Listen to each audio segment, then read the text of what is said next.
आपल्या आवडत्या चॅनलला लाईक करा आणि शेअर करा आणि सबस्क्राइब करा।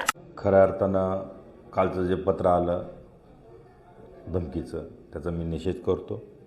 कारण आपण बघितलं असेल या राज्याचे लाडके माजी मुख्यमंत्री विद्यमान उपमुख्यमंत्री एकनाथजीभाई शिंदे साहेब ज्यावेळेस लाडक्या बहीण कार्यक्रमासाठी परांडे या ठिकाणी उपस्थित राहिले येणार होते, त्याच्या आदल्या रात्रीच माझ्या घराच्या समोर घरावरती 4 राऊंड फायर करण्यात आले।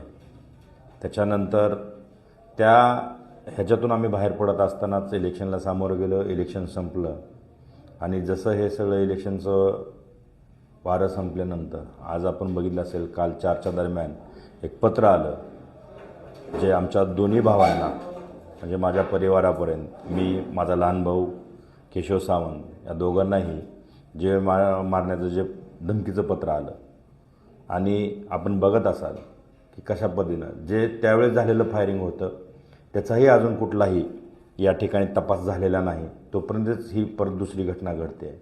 म्हणजे नेमकं कशा स्वरूपाचं हे राजकारण चाललं आहे का याच्या पाठीमागं आणि कोणी आहे काय कळायला मार्ग नाही। कारण त्याही तपासामध्ये अजून पोलीस प्रशासनाला कुठलीही गोष्ट निष्पन्न झाली नाही, तोपर्यंत काल हे पत्र आलं।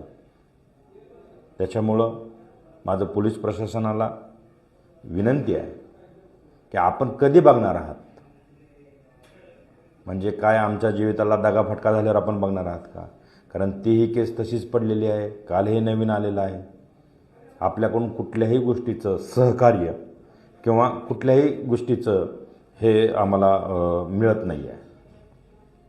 तुम्ही काय आता या संबंधी मुख्यमंत्र्यांची निश्चित मी येणाऱ्या या 2 दिवसामध्ये आदरणीय या राज्याचे मुख्यमंत्री देवेंद्रजी फडणवीस साहेब, आमचे पक्षाचे नेते आदरणीय उपमुख्यमंत्री एकनाथजीभाई शिंदे साहेब या दोघांचीही भेट घेणार आहे आणि याच्यावरती सविस्तर त्यांच्यापुढं मी सगळ्या गोष्टी सांगणार आहे, कशा प्रकारे ह्या सगळा घटनाक्रम झाला आणि प्रत्येक गोष्टी हा फक्त FIR फाडला म्हणजे होतं का असं नाही आहे, याच्यावरती कुठलीही ॲक्शन झालेली नाही। विश्व विशाल न्यूज आपल्या आवडत्या चॅनलला लाईक करा आणि शेअर करा आणि सबस्क्राइब करा।